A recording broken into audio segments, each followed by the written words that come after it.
Good morning guys, time check natin ay 6 o'clock ng umaga. Nandaya naglalagay sila ng bubong. Yan bali nakaisa na silang napaglagay. Pangalawa na yan.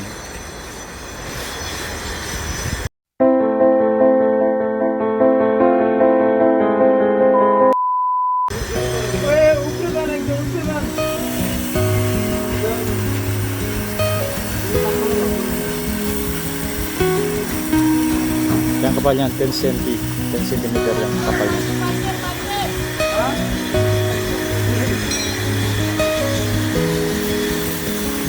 Palte. Yan pinaka-overlap niya. Yan ang papatong dito sa rib niya. Sabi no, barin sabi. Cukup baca na. Ada orkes time malu.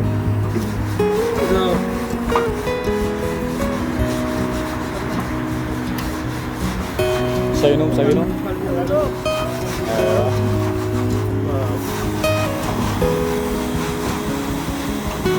Bali yung white painted yung kanya.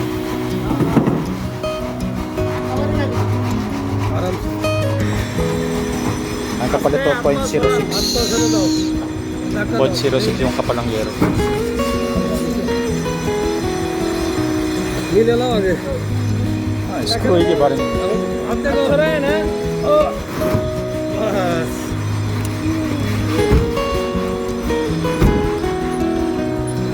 Bagus your screw ba rin?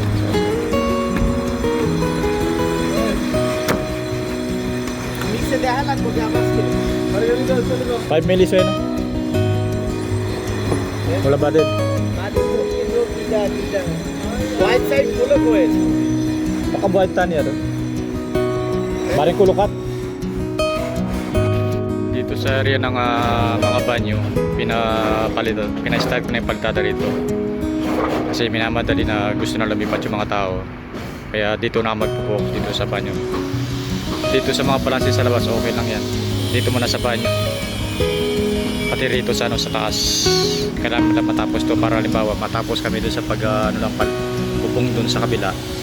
Dito naman sila ililipat yun. Muna ikakasa muna yun, yung mahaba. Pagkatapos dito na yung maliit naman. Yung 10 cm din yun dito, 5 cm lang yung bubong dito. Ito yung 5 cm naman, yung kapal niya.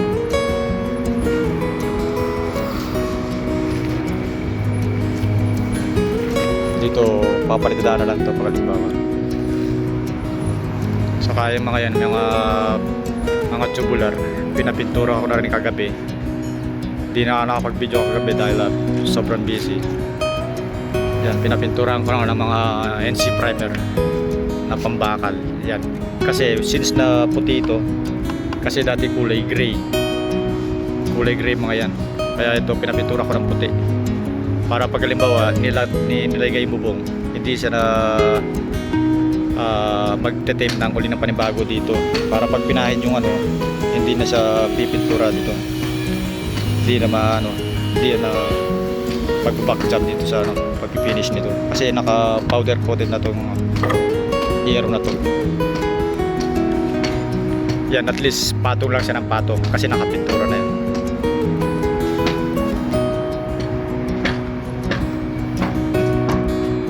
So yan mo naman ganap sa umagang ito.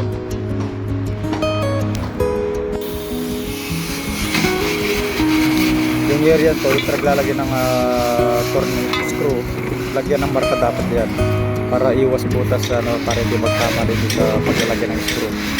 Kasi once na malagyan ng butas yan sa maling tubular, may tendency na magkakaroon ng leak. Kahit lagyan mo pa ng yan, kahit anong silicone o anong sealant na lalagay mo, sa katagalan mag-leak yun. Kaya iniwasan natin ang ganun ang mga bagay.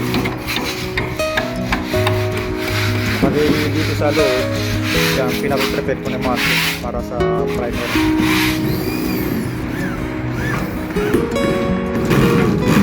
Pipilitin namin itong linggo matapos lahat yan. pintura, saka ceramic, saka yung mga kuryente. Yung mga kuryente naka-ready na yun. Ilalagay na lang yung mga socket.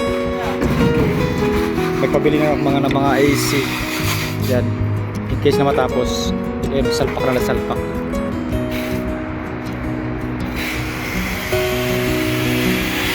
Actually guys, ito mga pintura na to, ng bakal na yan. Kagabi ko pinantura yan sa painter ko.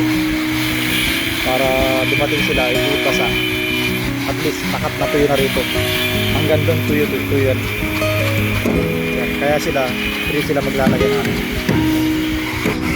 At least hindi siya nakahabol dito sa trabaho dito. Pag halimbawa, pipintura tapos lalagay, tapos pipintura, lalagay sila ulit. At least yan, free sila maglagay. Kaya yung mga yun, pinapukontinue ko lang hanggang doon sa dulo, yung mga bakal, pinapipintura ko ng puti. Yan, kailangan linisin yan, nasa taas yan, yung bigang yan. Kasi itong bigang to, at saka doon sa bigang doon sa dulo, mapatog yung shit kamukha nito. Kahapon din, pinapinis ko rin to para nakalapat yung bubong sa baba.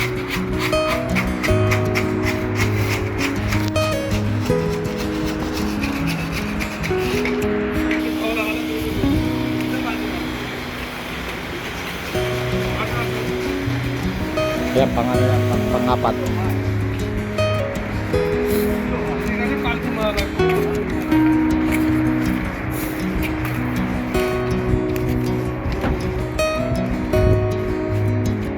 Yan, dapat isang ano lang yan, direction lang yan. Para hindi na sa magpapalit dito sa paikot naman. Kasi nandito yung overlap niya.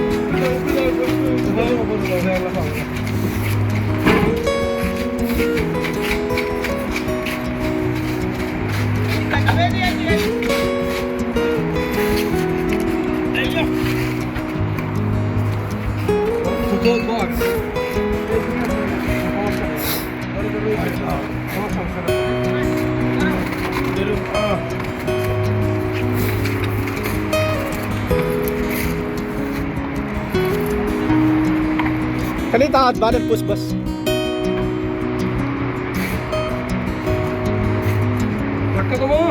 Sige, suwes ako.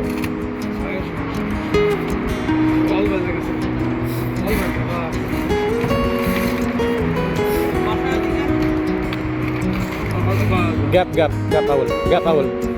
Balik siya.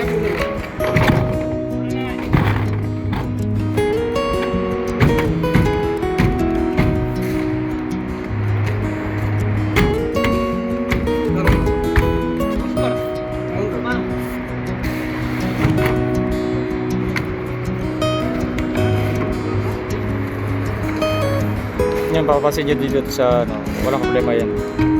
Pag matapos nila dito sa umpisa hanggang doon sa dulo, babatakan ng tansik, tapos isang putol na lang. Kasi hindi kami na maglalagay ng gutter dito. Yung bagsak ng tubig dyan sa baba. Pagkatapos magdidrain na lang ako doon sa gilid doon, sa pader.